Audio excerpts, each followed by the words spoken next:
Welcome all of you to this weekly mastermind class में। I M सभी लोगों का मैं स्वागत करता हूं एडवांस में। सभी लोगों को हैप्पी दिवाली।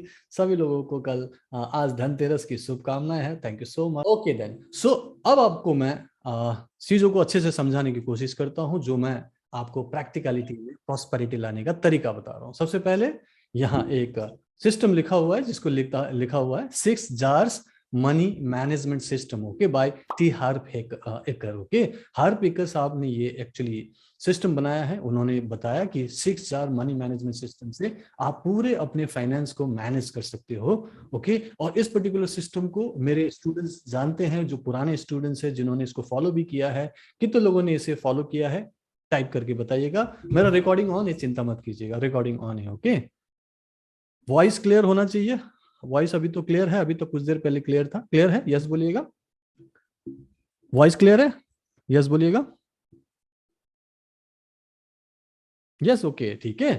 सो 6 जार मेरे सिस्टम में बहुत सारे लोगों ने किया हुआ है। ओके, 6 जार्स, कितने लोगों ने 6 जार्स को प्रैक्टिस किया है? जस्ट टाइप कीजिएगा 6 jar in the chat box, और मैं बताऊंगा कि मैं क्यों आज आपको ये बता रहा हूँ। क्योंकि एक जमाने में मैं एक एम्प्लॉय था, मैं नौकरी करता था एयरफोर्स में, और सैलरी थी, ठीक ठाक सैलरी थी, लेकिन मेरे ऊपर बहुत सारी लाइबिलिटी थी, पूरे घर की जिम्मेदारी थी। बूढ़े माँ बाप थे, बहन है, 2 अनएम्प्लॉयड भाई हैं, बड़े भाई की तो शादी भी हो गई थी, उनके बच्चे हैं, और कई सारी प्रॉब्लम थी, राइट। और उस पर्टिकुलर सिस्टम में मैं जो सैलरी मुझे मिलती थी, उस सैलरी में से मैक्सिमम जो है मुझे अपने घर पे भेजना पड़ता था, और मेरे लिए बहुत ही कम बचता था। फिर धीरे धीरे मेरी शादी हुई। करीब 8 साल 9 साल सर्विस होने के बाद मैंने फिर शादी की तो मेरी अपनी एक लायबिलिटी हुई, मेरी अपनी जिम्मेदारी हुई। और फिर मैं अलग अलग जगह पोस्टिंग था। पहले दिल्ली में पोस्टिंग था, फिर दिल्ली से मैं चंडीगढ़ पोस्टिंग गया, और वहां पे गया तो डेफिनेटली अपना कोई क्वार्टर नहीं था, अपना कोई घर नहीं था। तो अलग अलग जगहों पर रेंट रहना पड़ता, तो रेंट भी देना था, खाना पीना भी करना है, बाकी खर्चे भी है, बाइक का पेट्रोल भी है, और ऊपर से घर में भी सारी जिम्मेदारियों के लिए पैसे हर महीने भेजना है। तो बहुत दिक्कत हो रही थी, मतलब इतनी दिक्कत कि आप बोल सकते हो कि काइंड ऑफ गरीबों की तरह एक जिंदगी हो गई थी। इतनी कमी महसूस होती थी कि कई बार रोना भी आता था, क्योंकि एयरफोर्स की गलती नहीं है। एयरफोर्स सैलरी अच्छा दे रहा है, बट अगर आपकी खर्चे ही बढ़ गए हैं, जिम्मेदारी बढ़ गई है, दुनिया भर के लोन है, तो उसमें सरकार भी क्या कर सकती है। तो उन्होंने जो भी सैलरी देनी थी देते थे, लेकिन उससे मुझे नहीं पूरा पड़ता था, और मुझे बहुत दिक्कत हो रही थी। इतनी दिक्कत जो मेरी वाइफ ने कुछ दिन पहले मुझसे बात की, कि उस जमाने में, ओके, जब मेरा बच्चा जो अभी अक्षत 18 साल का है, वो उस समय बहुत छोटा था, और वो अकेला ही था उस समय, छोटा भाई भी नहीं था, और उसको एक बलून लेने के लिए जिद कर रहा था कि मुझे बलून खरीद दो, जो 10 रुपए का आता था। और वो बलून खरीदने के लिए भी मेरी वाइफ को सोचना पड़ रहा था कि कैसे दिलाएं, क्योंकि सब्जी बाजी भी लेके आना है, बाकी खर्चे भी चलाना है। और उनको उस बात को याद करके अभी भी उसकी आंखों में आंसू आता है कि ये वो दिन थे।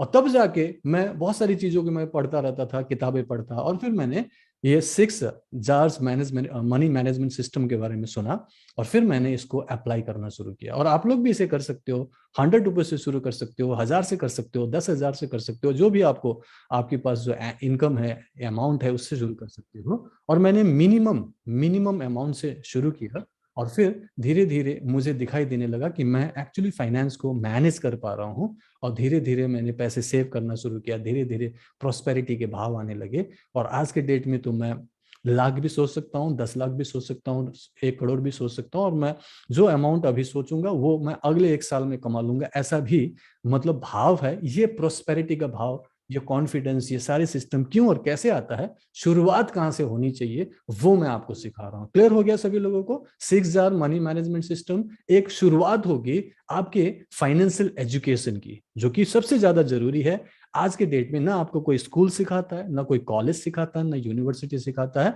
बस हम लोगों को बोलते हैं पढ़ाई लिखाई करो, अच्छे से पढ़ाई करो, अच्छे से नौकरी करो, अच्छे कोई बिजनेस करो, अच्छा कोई दुकान कर चलाओ, पैसे कमाओ, लेकिन पैसे को कैसे मैनेज करो कोई नहीं सिखाता। तो आप लोगों को वो सीखना है। कितने लोगों को सीखना है? क्या सचमुच में सीखना है? Me in the chat box type कीजिएगा। आप लोग समझ रहे हो मैं क्या बोल रहा हूँ? आप लोगों को वो जरूरी पार्ट है, और यही मैं आज आपको बताने वाला हूँ, ठीक है। सो 6 जार मनी मैनेजमेंट सिस्टम में कई सारे जार्स की बात करेंगे, और उसमें जार नंबर 1 जो है, पहला जार, जार मतलब कैसे होगा मैं आपको दिखा देता हूं। इस टाइप से आपको 6 जार बनाने हैं, ठीक है। इस टाइप की एक 6 जार होंगे।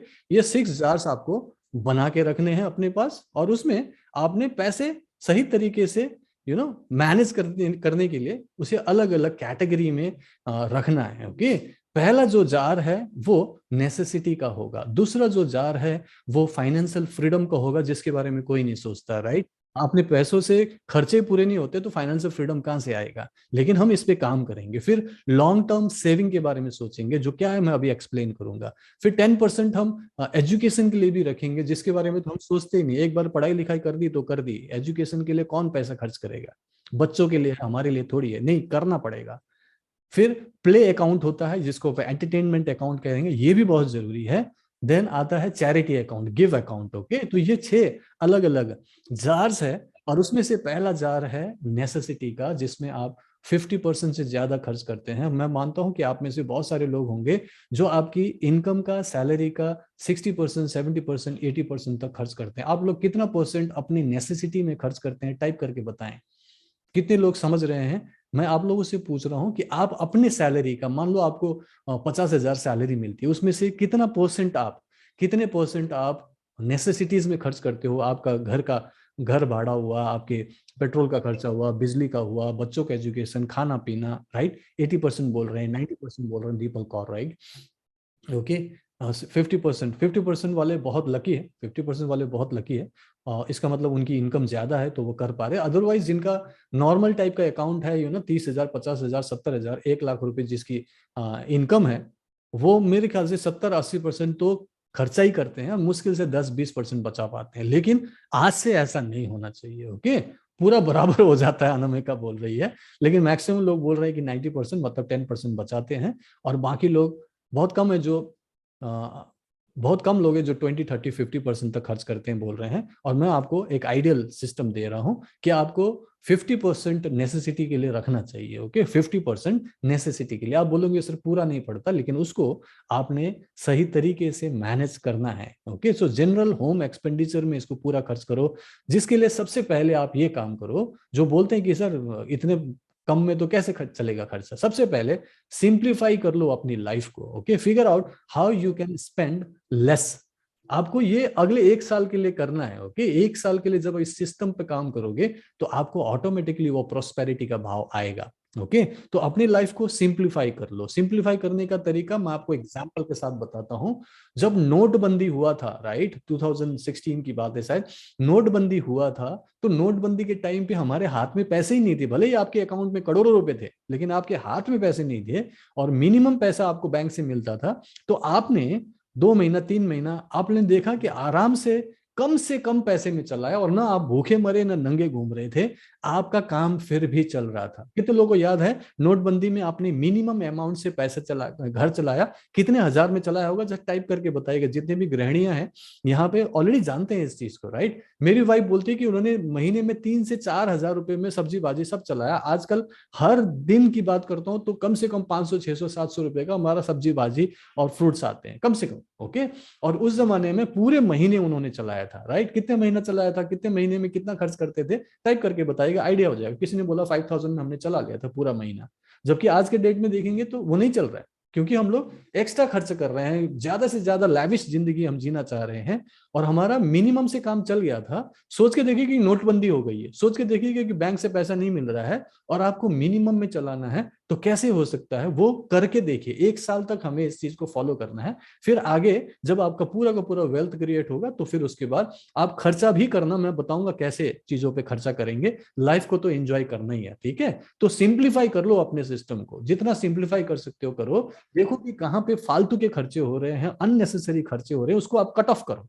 Okay, always find out the holes in your bucket. Okay, आपके बकेट में कहाँ कहाँ पे छेद है, उन छेदों को बंद कर दो, छलनियां जो है वहां उसको बंद करना है। एंड देन दूसरा तरीका होगा earn more. Figure out how you can earn more. Okay, एक तो आपकी इनकम में से एक्सपेंडिचर्स कम करने हैं। दूसरा आपको देखना है कि कुछ भी एक्स्ट्रा सोर्स क्या हो सकता है, इनकम कहां से आ सकती है। कुछ भी एक्स्ट्रा, घंटा 2 घंटा कुछ एक्स्ट्रा करने से, कुछ भी एक्स्ट्रा 1,000, 2,000, 5,000 भी एक्स्ट्रा आता है, वो एक्स्ट्रा ही है, और उसे आप एज अ वेल्थ क्रिएशन आप आगे जाके काम कर सकते हो। तो ये 2 चीजों पे काम करो तो डेफिनेटली आप मिनिमम एक्सपेंडिचर 50% में भी काम चला सकते हो, ठीक है।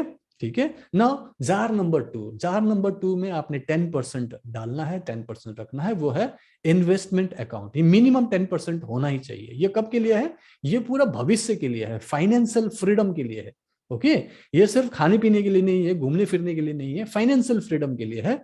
जब आप बोलोगे कि मैं अब फाइनेंशियली फ्री हूं, क्या करना पड़ेगा?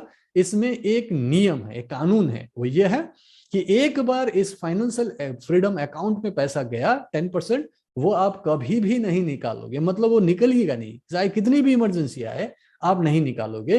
वो सिर्फ वेल्थ क्रिएशन में जाएगा, वो सिर्फ फाइनेंशियल फ्रीडम के लिए यूज होगा। Once inside, you are not allowed to take out of that particular money. Okay, क्या किस चीज में करेंगे इसको? इन्वेस्टमेंट कैसे कैसे करेंगे? जब उसमें पैसा जमा होगा, आप एफडीज में डाल सकते हो, जो कि बहुत ज्यादा एडवाइजेबल नहीं है, लेकिन फिर भी चलो, एफडी आप सेफ तरीके से कर सकते हो। बॉन्ड्स में डाल सकते हो, गोल्ड्स में डाल सकते हो, म्यूचुअल फंड्स में आप डाल सकते हो, रियल एस्टेट ले सकते हो, कोई जमीन ले सकते हो, कोई अपार्टमेंट ले सकते हो, शेयर्स में आप डाल सकते हो लॉन्ग टर्म के लिए। ओके, क्रिप्टो करेंसी है, उस पर भी अभी कर सकते हो, मार्केट पूरा डाउन है। मतलब कुल मिला के आपको लॉन्ग टर्म इन्वेस्टमेंट, जहां पे आपको मौका मिले, जहां पे आपको समझ हो, वहां पे आपको इन्वेस्ट करना है। तो ये फाइनेंशियल फ्रीडम के लिए यूज होगा, और जो एक बार अंदर गया, उसे आपने कभी भी टच नहीं करना है। ये सिर्फ आपको प्रोस्पेरिटी ही शो करेगा और आपको वेल्दी वेल्दी वेल्दी बनाएगा, राइट। और आपको अपने गोल जो है 2023 के लिए बनाना शुरू कर देना चाहिए। दिसंबर में हालांकि मैं डिस्कस करूंगा, लेकिन अभी से बनाना शुरू करें कि 2023 नेक्स्ट ईयर आपका क्या गोल रहेगा, कि पूरे साल में कितनी इनकम होनी चाहिए, 10 लाख होनी चाहिए या 1 करोड़ होनी चाहिए, क्या होनी चाहिए, राइट। पहले आप एक एक महीने का गोल लेके चलें, फिर 3 महीने का करें, 6 महीने का करें, फिर 1 साल का करें, लेकिन 2023 के लिए गोल डेफिनेटली बनाना है। एंड देन जार नंबर 3, 10% उस पर भी डालेंगे। ये होगा सेविंग अकाउंट। इसमें लॉन्ग टर्म सेविंग की बात करेंगे। लॉन्ग टर्म मतलब 1 साल, 2 साल, 3 साल का लॉन्ग टर्म है, ठीक है। और ये जो लॉन्ग टर्म सेविंग होगा, इसमें जब आप 10% डालेंगे, तो किस चीज के लिए होगा? मान लीजिए आपको कोई नया म्यूजिक सिस्टम लेना है, आपको कोई एलईडी टीवी लेना है, कोई डबल डोर रेफ्रिजरेटर बड़ा लेना है, आपको कोई स्कूटी नया लेना है, कोई नया आईफोन लेना है, मान लीजिए कि इस टाइप की चीज है। और इसको हम लोग क्या करते हैं? हम लोग फटाफट अपना क्रेडिट कार्ड निकालते हैं और खरीद लेते हैं, राइट। सबसे बुरी बात है, आप लोन ले लेते हो, कहीं से भी लोन मिल गया, आपने अपना लोन लिया और उसके बाद आपने खरीद लिया। बहुत ही बुरी बात है, राइट। आप इसके लिए सेविंग कर लो। अपना अकाउंट से आपने पैसे जमा करने हैं और अपने ही अकाउंट से उसे पूरा खरीदना है। और जब आप ऐसा करेंगे, तो आपको खुशी होगी कि जो चीज आपने खरीदा है, वो आप आप उसके मालिक बन जाते हैं immediately. When you finance it, you पे द इंटरेस्ट। जब जब आप इसे फाइनेंस करते हैं, लोन लेते हैं, तो आप क्या करते हो? आप उसमें इंटरेस्ट पे करते हो। पहले तो इंटरेस्ट ही ज्यादा लेता है, right.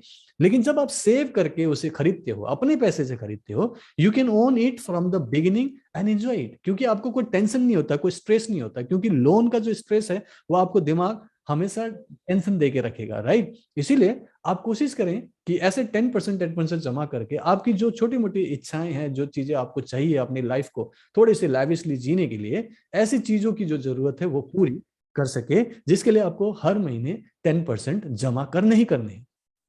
Jar number 4, education account. अब ये एजुकेशन अकाउंट क्या है? Developing your ability to earn more. Okay, हम लोग एजुकेशन लेते ही नहीं है। हमने एजुकेशन क्या सोचा कि हमने स्कूल, कॉलेज, यूनिवर्सिटी पढ़ लिया, हो गया एजुकेशन, उसके बाद जरूरत नहीं है। नहीं, उसके बाद भी एजुकेशन की जरूरत है। इसके लिए ये नहीं कि आपको किताब लेके फिर से डिग्री लेने जाना, मैं उसकी बात नहीं कर रहा हूँ। मैं बात कर रहा हूँ कि आप छोटे छोटे कोर्सेज कर सकते हो, ऑनलाइन कोर्सेज कर सकते हो, अपनी एबिलिटी को बढ़ा सकते हो, अपने स्किल्स को और ज्यादा निखार सकते हो, नए स्किल्स को आप डेवलप कर सकते हो। तो वो आपकी अर्निंग कैपेबिलिटी को बढ़ा देता है, राइट। जैसे कि मैं आज के दिन में ये काम कर रहा हूं, ये मैंने कोई स्कूल यूनिवर्सिटी में नहीं सीखा है। ओके, ये जो मैं काम कर रहा हूं, ये मैंने छोटे छोटे कोर्सेज किए, किताबें पढ़ी, प्रैक्टिस किया, बात की, उसके ऊपर मैंने अपनी एजुकेशन बढ़ाया, अपने स्किल्स डेवलप किए, जो कि बहुत टाइम लगा। एयरफोर्स से कर रहा हूं मैं। ओके, एयरफोर्स की नौकरी तो करता था, लेकिन साथ में अपने स्किल्स को डेवलप करता, वो एजुकेशन है। और उसके लिए मैं वैसे बहुत खर्च करता था। जैसे मैं दिल्ली की पोस्टिंग, लास्ट पोस्टिंग लेके आया था, और उस समय तक मैंने बहुत सारी कोर्सेज नहीं की थी, किताबें खाली पढ़ रखा था। लेकिन यहाँ पे दिल्ली में आते ही सबसे पहले मैंने ऐड देखा था कि earn learn and earn in lakhs करके एक छोटा सा ऐड आया था। ओके, डॉक्टर जेवियर का, और डॉक्टर फ्रांसिस जेवियर नाम का एक ट्रेनर थे, 70-75 साल के। तो उन्होंने वो ऐड दिया और उसको मैंने किया था। और उसमें पता है आपको कितने क्लासेस थे? टोटल 6 क्लासेस थे। Saturday Sunday, Saturday Sunday, Saturday Sunday, 3 बार। ओके, 3 वीकेंड्स का प्रोग्राम था, सिर्फ 6 क्लासेस थे। और उसके लिए मैंने 35,000 रुपीज दिया था। तब जब मेरी सैलरी ही, अरे करीब करीब 35,000 इन हैंड आता था, मतलब 1 महीने की पूरी सैलरी मैंने वहां पे दे दिया था। किसके लिए? ट्रेनिंग के लिए। क्यों? क्योंकि अपने स्किल्स को मुझे अपग्रेड करना है। उसमें क्या सिखाया था? ट्रेन द ट्रेनर प्रोग्राम था, मतलब आप एक ट्रेनर बनो। अब ट्रेनर बनने की इच्छा मेरी थी, तो मैंने वो पूरा प्रोग्राम किया और उसमें 108 पार्टिसिपेंट्स थे। सभी ने 35-35 हजार का लिफाफा बना के दिया था। और हम देख रहे थे कि बूढ़े इंसान अकेले हैं, एक असिस्टेंट सुनील को लेके बैठे हैं और 2 बंदे लिफाफे जमा कर रहे हैं। और हमने हिसाब करके देखा, 108 के हिसाब से करीब करीब 30 लाख रुपए उन्होंने उस समय कमाया था। ये एक एक प्रोग्राम था और उसके लिए उन्होंने सिर्फ 6 ट्रेनिंग दी थी, 6 दिन दिए थे। मैंने बोला कि ये तो बड़ा आसान है, बहुत अच्छा है। ओके। और फिर मैंने बोला कि इसी चीज को जब आप ऑनलाइन अगर कर सकते हो तो और क्या होगा, और बेटर होगा, और ज्यादा, मतलब स्किल्स को डेवलप करना है, आइडियाज लेना है और सीखते जाना है। ओके। सो एजुकेशन लेने के लिए पैसा खर्च करना है। और मैंने तब 35,000 खर्च किया, तो उसके बाद मैंने ऑनलाइन ट्रेनर बनने के लिए और भी जगह जगह मैंने ट्रेनिंग की, बहुत सारे, मतलब मैंने इन लैक्स बोलूंगा तो करीब करीब 4 to 5 लाख रुपीज मैंने ऐसे ही कई सारे कोर्सेज के लिए अलग अलग जगहों पे दिया। आज भी मैं कोर्सेज करता रहता हूँ। ऐसे ही मैं कहीं ना कहीं एनरोलमेंट लेता हूँ, यहाँ कोर्स में घुस जाता हूँ, उसके कोर्स में खरीद लेता हूँ। कई बार तो वो कोर्स खरीद के देखता भी नहीं हूँ, लेकिन मैं लेता रहता हूँ ताकि कहीं ना कुछ सीखने को मिले। एजुकेशन बहुत जरूरी है, राइट? स्किल्स डेवलपमेंट करना बहुत जरूरी है। इसीलिए आपको भी अपनी एजुकेशन को निखारते जाना चाहिए, बढ़ाते जाना चाहिए, स्किल्स डेवलप करते जाना चाहिए। Got the point? ठीक है। अब इसी चीज को मैं टॉनी रॉबिन्स की लैंग्वेज में कहूंगा। Tony Robins, he is the best trainer of the world बोल सकते हो। He is the most expensive trainer of the world. Okay, और टॉनी रॉबिन्स, ओके, इन्होंने बोला फॉलो कनाई, CANEI, कनाई। कनाई मतलब constant and never ending improvement. मतलब आप अपने आप को इंप्रूव करते जाओ। ये मत सोचो कि खत्म हो गया, सीख लिया, हो गया, नहीं चलेगा। Kanai, okay, constant and never ending improvement अपने आप में लाते जाओ। डेली बेसिस पर इंप्रूव करो, धीरे धीरे आगे बढ़ो, और ज्यादा स्किल्ड बनो, और ज्यादा सीखो, एजुकेट करो। ओके। जितना ज्यादा आप पढ़ोगे उतना ज्यादा आपका वैल्यू बढ़ेगा। जितना ज्यादा आप जानोगे उससे आपकी ज्यादा से ज्यादा वैल्यू बढ़ेगी। और हायर योर वैल्यू इज, जैसे जैसे आपका वैल्यू बढ़ता है आपकी इनकम बढ़ती ही जाती है। जैसे मैं अपने केस में देखता हूं कि एक्चुअली में मेरी इनकम कॉन्स्टेंटली बढ़ रहा है, एक्सपोनेंशियली बढ़ रहा है। ये इसलिए हो रहा है क्योंकि मैं अपने आप को जानने के लिए रोकता नहीं हूं कि मैंने जान लिया, सीख लिया, नहीं। मैं कॉन्स्टेंटली सीखता रहता हूं, आगे आगे बढ़ता रहता हूं, और ज्यादा जानने की इच्छा होती है, जिससे मेरा इनकम पोटेंशियल बढ़ता है। और मैं इनकम करता जा रहा हूं, बढ़ता जा रहा हूं, और प्रॉस्पेरिटी आती जा रही है। ओके। और अगर आपको एजुकेशन के ग्राउंड में ही कोचिंग और मेंटोरिंग करना है, for example, okay, just example दे रहा हूं, मान लो आपको भी मेरी तरह कोच बनना है, तो क्या करना पड़ेगा? Find a person who is already successful and copy him. और हाँ जी, मैंने भी कॉपी किया। मैंने लोगों को देखा, बहुत सारे मेंटर और गुरुओं को देखा, फिर मैंने उनको कॉपी करना शुरू किया। उनसे मैंने इंस्पिरेशन लिए, उनकी बातें सुनी, उनकी तरीके से कुछ करना शुरू किया। और तब जाके मैं कुछ हद तक सक्सेसफुल हूँ, जो मैं अपने मायने में, अपने कंपैरिजन में, अपने जो पीयर्स को देखता हूँ, तो उनके नजर से मैं एक्चुअली में सक्सेसफुल। वो बोलते हैं कि पूरन आप तो बहुत ज्यादा सक्सेसफुल हो, ऐसा वो मानते हैं। लेकिन मैं अभी भी मानता हूं कि मैं कुछ भी नहीं हूं। अभी तो मैं सीख ही रहा हूं। मैं अभी टिप ऑफ द आइसबर्ग में सिर्फ टिप ही हूं। मेरे को कुछ नहीं पता है, मुझे अब बहुत कुछ सीखना है। मैं अभी भी सीखना चाहता हूं, राइट? आप लोग भी सीखिए, राइट?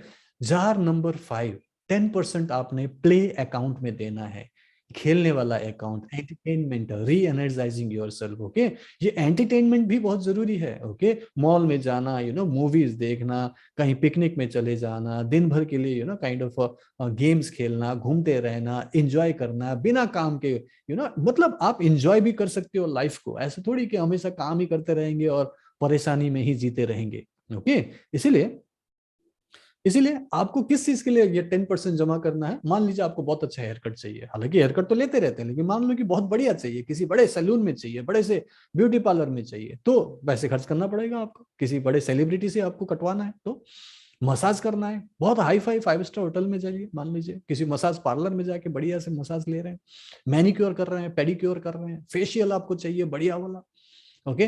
किसी एक्सपेंसिव रेस्टोरेंट में खाना खाना चाहते हैं, हॉलीडे ट्रिप में जाना चाहते हैं, चाहे इंडिया में हो अब्रॉड में हो, उसके पैसे जमा करने हैं। स्टे इन एक्सपेंसिव होटल, किसी होटल में आप जमा ना रहना चाहते हैं, किसी एक्सपेंसिव होटल में, किसी 5 स्टार होटल में, ओके। शॉपिंग करना चाहते हैं, लाइव शोज देखना चाहते हैं, क्रिकेट मैचेस देखना चाहते हैं जो महंगा हो सकता है, और उसके लिए आपको 10% जमा करना है। ये प्ले अकाउंट है, और इसका भी एक रूल है। इसका रूल ये है, rule number 1 for this play account is blow this money every month और क्वार्टरली। इसे जमा करके रखना नहीं है, ओके। आपने इसे जमा किया 1 महीने, 2 महीने, 3 महीने, या फिर 6 महीने, या मैक्सिमम 1 साल, उसे आपने खत्म करना है। जिस पर्टिकुलर पर्पस के लिए आपने रखा है, अलग अलग आपके ऑब्जेक्टिव होगा, और जैसे ही वो ऑब्जेक्टिव के लिए पैसे जमा हुआ, जाके आपने खर्च कर देने, रखना नहीं है, उसे अपने ऊपर खर्च करना है, ओके। ये बहुत जरूरी है। और आप में से बहुत सारे लोग होंगे जो एक्चुअली अपने ऊपर तो खर्च ही नहीं कर सकते। माँ बाप हैं, बच्चों के लिए जिम्मेदारी ले रहे हैं, माँ बाप की देखभाल कर रहे हैं, सबका कर रहे हैं, लेकिन जब अपने ऊपर खर्च करने की बात आती है तो रह जाते, नहीं नहीं अपने ऊपर नहीं, बाद में कर लेंगे, कल कर लेंगे। और ऐसे मन मार मार के आपकी जो मेंटल स्टेटस है, kind of emotional kind status है, वो बहुत डाउन हो जाता है। कई बार आप कॉन्फिडेंट आपका लूज हो जाता है, कई बार आप अपने आप को एक्सप्रेस नहीं कर सकते, कई बार इतने दुखी होते हैं कि आप नेगेटिविटी में चले जाते हो, डिप्रेशन में चले जाते हो। तो क्यों ना एंजॉय किया जाए, है ना। तो इसीलिए 10% इसके लिए रखना चाहिए। कितने लोग आज से प्ले अकाउंट में भी पैसा रखेंगे? जस्ट टाइप कीजिएगा play in the chat box, okay. Play account में कितने लोग पैसा रखना चाहेंगे, टाइप कीजिएगा, ओके। ये बहुत जरूरी है। अगर आप एक्चुअली में स्पिरिचुअली हाई होना चाहते हैं, kind of holistic freedom lifestyle जीना चाहते हैं, तो अपने ऊपर तो खर्च करना ही चाहिए। Jar number 6, give account, okay. ये छठा अकाउंट है जिसमें आपको चैरिटी के लिए पैसा जमा करना है, और उसे फिर चैरिटी में दे देना है। Give back to society, charity, चाहे कहीं भी हो, किसी ऑब्जेक्टिव है, किसी एनजीओ को देना है, किसी ऑर्गेनाइजेशन को देना है, किसी इंडिविजुअल को देना है, किसी झोपड़पट्टी में जाके आपको जमा करना है, गरीबों को मंदिरों में जाके खिलाना है, कंबल बांटने हैं, आपको 10% इसके लिए जमा करना है, ओके। कितने लोग चैरिटी करते हैं आज के डेट में? जस्ट टाइप कीजिएगा सी इन द चैट। चैरिटी मतलब आप लोगों की मदद करते हो। ये नहीं कि आप सिर्फ पैसा देते हो, आप लोगों को हग दे सकते हो, आप लोगों को थैंक यू बोल सकते हो, स्माइल दे सकते हो, ओके। आप लोगों को हीलिंग दे सकते हो, आप मोटिवेशन दे सकते हो, आप उनको काउंसलिंग दे सकते हो। लेकिन अगर आपके पास हैसियत है, पैसे, तो ऑफ कोर्स आप उनको पैसे दे सकते हो। और 10 रुपए भी मायने रखता है, ओके। 10 रुपए में एक गरीब खाना भी खा सकता है, तो आप 10 रुपए दे सकते हो, 100 रुपए दे सकते हो, 1000 रुपए दे सकते हो, जैसे आपकी इच्छा होती है, जितना आपके पास बनता है आप लोगों को दे सकते हो। और ये बहुत जरूरी पार्ट है, राइट। तो ये सारी की 6 जार सिस्टम है। ये 6 जार सिस्टम से क्या फायदा होगा? इस 6 जार सिस्टम से आपको प्रॉस्पेरिटी का भाव होगा। सोच के देखिए कि आपकी 1 लाख रुपए की सैलरी है फॉर एग्जाम्पल, और 50,000 रुपीज आप खर्च करते हो। हालांकि पहले 60, 70, 80% तक आपका खर्च हो जाता था, लेकिन अब चूंकि मैंने सिंप्लीफाई करने की बात की, मैंने कम से कम खर्च करने की बात की, तो आपने 50% में चला लेना है इसको, किसी भी तरीके से आपको चला लेना है। 10% फाइनेंशियल फ्रीडम के लिए देना ही देना है, चाहे कितनी भी तकलीफ हो, फिर 10% रखना है। लॉन्ग टर्म सेविंग के लिए आपको लगता है कि ये खरीदना, वो खरीदना, ये सब जरूरतें हैं, जरूरतों के लिए आप 10% जमा करें, बाद में जरूरतें पूरी करें। 10% अपने आप को एजुकेट करने के लिए, स्किल डेवलपमेंट के लिए जमा करें, ओके। 10% फूकने के लिए, टोटली खा के खत्म करने के लिए, अपने ऊपर खर्च करने के लिए, एंजॉय करने के लिए, एंड देन 10% चैरिटी। जब आप सब लोग ये सब करेंगे, तो आपको लाजमी है कि प्रॉस्पेरिटी आएगी। कितने लोग इसको प्रैक्टिकली करना चाहते हैं, और कितने रुपए से शुरू करेंगे? मान लीजिए कि आप कोई होम मेकर है, तो होम मेकर के पास तो अपनी इनकम तो होती नहीं है, तो आप कैसे करें? मैं बोलता हूं कि 100 रुपए से भी शुरू कर सकते हो। मिनिमम 100 रुपए है तो 50 रुपए आप एक्सपेंडिचर के लिए रखो, और बाकी 10-10% रखो।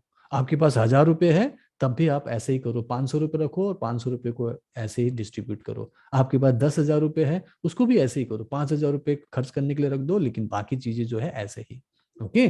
तो कुल मिला के आपको मिनिमम अमाउंट से भी किया जा सकता है। ओके, और आप जो अगर सैलरीड हो, आपका बिजनेस है, आपकी दुकान है, तो कोई दिक्कत ही नहीं है। जितनी भी आपकी इनकम रेवेन्यू होता है उसका इस तरीके से आपने कैटेगराइज करना है।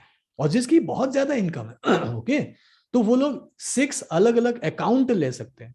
एक ही बैंक अकाउंट में 6 अलग अलग कैटेगरी के अकाउंट हो सकता है, अलग अलग 6 बैंकों में भी अकाउंट हो सकता है। ये आपकी मर्जी है। जैसे जैसे आपकी इनकम बढ़ने लगे जैसे जैसे आपको लगे कि हाँ पैसे ज्यादा जमा हो रहे हैं, तो आप फिर इन जार के अलावा या फिर लिफाफे भी बना सकते हो। 6 अलग अलग लिफाफे में पैसे डाल के भी रख सकते हो, जार में भी रख सकते हो जैसे दिखाया गया था। मेरी तरह बैंक अकाउंट्स भी कर सकते हो, मेरे सब अलग अलग बैंक अकाउंट से, जो टेंशन फ्री हो जाता है। सारी चीजें एक महीने में जितना रेवेन्यू आता है उसको मैं फटाफट सब जगह डिस्ट्रीब्यूट कर देता हूं और फिर उसी से अपना काम चलाता हूं, राइट। तो कुल मिला के आपको ये 4 मनी मैनेजमेंट सिस्टम को फॉलो करना है आज से ही। ओके, जब भी आपको अब नेक्स्ट पेमेंट मिले या सैलरी आए, इनकम हो, तो सोच के चलिए कि नवंबर के महीने से 1 तारीख से आपने इसको फॉलो करना है। और जब आप लक्ष्मी पूजा के दिन बैठे, तो पूरे के पूरे पॉजिटिविटी के साथ, अच्छे भाव के साथ, एक प्रॉस्पेरिटी अट्रैक्ट करने के हिसाब से ध्यान कर सकते हैं। लक्ष्मी पूजन, लेकिन पूजन करें तो पूरे पॉजिटिव भाव से करें। मतलब ये नहीं कि आप मांगने के लिए बैठ जाओ कि भगवान मुझे पैसे दे दो, नहीं। आपको ये आशा रखनी है और विश्वास करना है कि आप ऑलरेडी प्रॉस्पर हो। ओके, और आप डिजर्व करते हो प्रॉस्पेरिटी, इसीलिए आपको मिलनी है। तभी तो लक्ष्मी आपके घर में आना चाह रही है। उनको विराजमान करें और फिर उनका स्वागत करें, और फिर उनको गरीबी ना दिखाएं, स्केर्सिटी ना दिखाएं। मेंटालिटी आप अपनी पॉजिटिव रखें और बड़ा सोचें। और फिर आप चाहें तो एक चेक काट के अपने नाम पे रख लें। क्या रखें? कोई भी अपने, आपका बैंक अकाउंट में कोई चेक होगा ना, वो चेक एक ब्लैंक चेक ले लो और उसमें एक अमाउंट भर लो। ये सभी लोग प्रैक्टिकली करेंगे। ओके, मैं आपको अपना अकाउंट भी दिखा दूंगा। मेरे पास भी एक चेक है, ये आज मेरे पास शायद अभी ना हो। उस पर्टिकुलर चेक में मैंने कभी 1 लाख रुपए डाला था, मैंने उसे अचीव किया। मैंने 10 लाख रुपए डाला था, मैंने उसे अचीव किया। अभी मेरे पास उसमें 1 करोड़ का डला हुआ है, मैंने उसे अचीव किया। इस बार मैं इस अमाउंट को बढ़ाने वाला हूँ लक्ष्मी पूजा में, और ये भी मैं अचीव करूंगा, मुझे पता है। ओके, सो आप एक अमाउंट फिक्स करो और आपने वो चेक अपने मंदिर में लक्ष्मी पूजा के दिन रखना है। चेक को पूरे दिल से अपने नाम पे लिखो। ओके, आपका जो भी नाम है, जैसे मैं लिखूंगा पूरन शर्मा। ओके, और मैं अपने अमाउंट में लिखूंगा, मान लो मैंने 5 करोड़ रुपीस लिख दिया। ओके, और फिर मैंने उसमें साइन करके थैंक यू, एंड उसको पूरा दिल से एकदम अपने मन में विश्वास कि ये अमाउंट आपको मिलेगा ही मिलेगा। मैं नहीं बोल रहा हूँ कि आप डायरेक्टली 1 करोड़ 5 करोड़ लिखो। मैं बोल रहा हूँ कि आपके अपनी जो आज की फाइनेंशियल स्टेटस है उसके हिसाब से आप सोचो कि मुझे 50,000 चाहिए, मुझे 1 लाख चाहिए। ओके, मुझे 5 लाख चाहिए, फॉर एग्जाम्पल। जो भी आपके अपने कंडीशन और रिक्वायरमेंट के हिसाब से वो अमाउंट फिक्स करो। और उसमें ये पॉसिबिलिटी भी होनी चाहिए कि वो आएगा। ऐसा नहीं कि टोटली इम्पॉसिबल हो, आप कोई काम धंधा ही नहीं करते, कहां से आएगा? ठीक है, तो जब आप एक अमाउंट लिखेंगे तो उस अमाउंट के साथ में आपको ये भी सोचना है, संकल्प करना है कि ये अमाउंट किस एवज में मिलेगा। कि आप जैसे मैं अगर 5 करोड़ रुपए लिख रहा हूं, तो मैं लोगों की सेवा करके कमा रहा हूँ, राइट। मैं लोगों को सिखा रहा हूँ, लोगों को कोच कर रहा हूँ, लोगों की प्रॉब्लम सॉल्व कर रहा हूँ, इनक्यूरेबल डिजीज में मदद कर रहा हूँ, लोगों को लाइफ को ट्रांसफॉर्म करने में मदद कर रहा हूँ। और मुझे पता है कि मुझे 5 करोड़ के लिए कितने स्टूडेंट्स तक पहुंचना है, कौन कौन से कोर्सेज देने हैं, कितने अमाउंट में होगा, ये सब कुछ मुझे पता है। तो वो पूरा कैलकुलेशन, पूरा मैथ्स आपके दिमाग में होना चाहिए। इसीलिए जब आप लिखो कि 50,000 रुपए, 1 लाख या 10 लाख रुपए, तो वो किस एवज में मिलेगा, एक्सचेंज ऑफ व्हाट सर्विसेज, वो भी आपको सामने वाले को बताना है। लाइक चेक जो लिखोगे पूरन शर्मा, एंड देन आपने अमाउंट लिख दिया, साइन भी कर दिया, और नीचे सर्विस भी लिख दो कि आप क्या करने वाले हो। आप अपनी कोई दुकान खोलोगे, ओके, कोई आप वाले का काम करोगे, कोई कोई आप नौकरी एक्स्ट्रा करोगे, क्या करोगे, राइट। और उस चीज का आप सर्विसेज जरूर लिखोगे, और तब जाके वो चीज मिलने के आपको 100% चांसेस होते हैं। Having said so, I hope and believe कि आप लोग चेक जरूर लिखेंगे। कौन कौन चेक लिख रहा है और कितने कितने अमाउंट का टाइप करके बताएं। और मैं ये आपसे पूछूंगा कि वो अमाउंट आपको मिला कि नहीं। हर हफ्ते तो हम मिलते रहेंगे, आपको सिर्फ अमाउंट बताना है कि आप कल या परसों जब लक्ष्मी पूजा होगी, तो आप कितने अमाउंट का चेक डालने वाले हैं। अमाउंट टाइप करें, how much amount you are actually willing to put in there. Okay, 3 lakhs। ये मनीषा ने 3 lakhs बोला है, 1 lakh रुपीज, 5 lakhs रुपीज प्रज्ञान ने बोला है। देखता हूँ 1 lakh रुपीज, 1 lakh रुपीज, ठीक है, फेयर इनफ। ओके, बहुत ज्यादा ना लिखे। ओके, आपके अपने फाइनेंशियल कंडीशन और आपकी जो कैपेबिलिटी है, आपके जो स्किल है, आपकी नौकरी है, उन सबको मद्देनजर रखना है। एकदम से मुंगरी लाल के हसीन सपने नहीं करनी है। Right right. और दीपा सिंह तो ज्यादा सोच सकती है क्योंकि 25 लाख की तो अभी भी गाड़ी खरीदी है। दीपा सिंह 1 करोड़ सोच सकती है, अच्छी बात है। राइट। नीलम ने 5 लाख कहा है। तो सभी लोग ये अमाउंट चेक में लिखेंगे और हम लोग पूरा 1 साल का टाइम ले रहे हैं। मतलब जल्दबाजी नहीं मचाना है कि हमें अभी चाहिए, 1 ही महीने में चाहिए, जल्दबाजी मत करो। Let the universe work on it. Right, आपने अपनी अपनी डिमांड दे दी है। ओके, और डिमांड देने के बाद आप आराम से वेट करो। मीनवाइल अपने स्किल्स को अपग्रेड करो, सोर्स ऑफ इनकम सोचो कहां से आएगा, कैसे आप काम करोगे, कैसे आप एक्शन लोगे, सब कुछ करो तो आपको डेफिनेटली उसमें सफलता मिलेगी। लेकिन एक टारगेट बना लिया कि मुझे ये अमाउंट चाहिए और वो अमाउंट को लिख के मंदिर में ही रखो, वो एक फोल्ड करके मंदिर में रखा होना चाहिए। आप चाहे तो डेली पूजा करते वक्त सुबह शाम उसको खोल के देखो, मन में भाव करो, and thank you for this particular amount, thank you for this prosperity. आप डेली बेसिस पे बोलो। राइट, और वो अमाउंट आप चाहे तो लिख सकते हो, I am receiving this amount, है ना, from universe and I am very happy for to receive it. मैं यूनिवर्स से, ब्रह्मांड से ये अमाउंट रिसीव कर रहा हूँ या कर रही हूँ, मैं इस बात के लिए धन्यवाद करता हूँ या करती हूँ। आप डेली बेसिस पर एक डायरी में लिख भी सकते हो, 5 बार, 10 बार, 15 बार, 20 बार आप टाइप करके लिख सकते हो, काइंड ऑफ। तो ये सारी चीजें जब आप करोगे तो मैंने देखा है कि माइंड में एक काइंड ऑफ कॉन्स्टेंटली एक काइंड ऑफ प्रॉस्पेरिटी कॉन्शियसनेस जागना शुरू होता है और आपका माइंड फिर काम करने लगेगा कि ये पैसा आएगा तो कहां से आएगा। फिर आप अलग अलग सोर्स ऑफ इनकम की तरफ, अलग अलग अपॉर्चुनिटीज की तरफ देखने लगोगे। आपको लगेगा कि हाँ, एक्चुअली में ये हो रहा है। ठीक है, और मेरे साथ ये हो चुका है। मैंने डेट फिक्स नहीं किया था। ओके, डेट फिक्स इमीडिएटली नहीं करना है, बाद में आप कर सकते हो डेट वाइज, जैसे आज के डेट में कर रहा हूं, लेकिन तब डेट नहीं था, बस मैंने डाल दिया था। मैंने बोला कि माता रानी, भगवान, मैंने डाल दिया है, अब आप देख लो कैसे होगा। और मैंने अपना कर्म नहीं छोड़ा, मैं मेहनत करता गया, मैं सीखता गया, मैं और अच्छे से काम करता गया, मैं रिजल्ट देता रहा, तो मुझे पैसे मिल गए और हर अमाउंट मेरा फुलफिल। ये नहीं कि मैंने डायरेक्टली अरबों रुपए मांगे, स्टेप बाय स्टेप जाना है।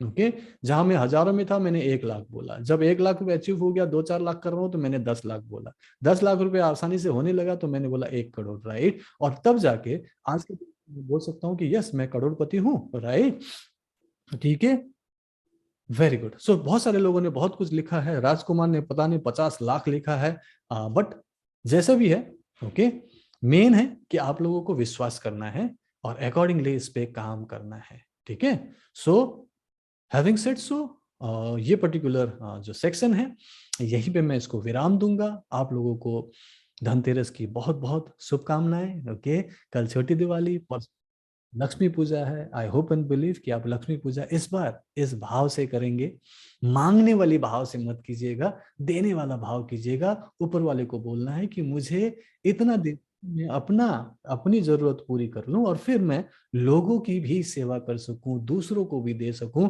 मैं दे के खाने वाला बनूं, मांगने वाला ना बनूं। मुझे मुझे इतनी मदद कर दो। ओके, मुझे बचपन से ही मेरे माँ बाप ने भी यही आशीर्वाद दिया कि हमेशा दे के खाने।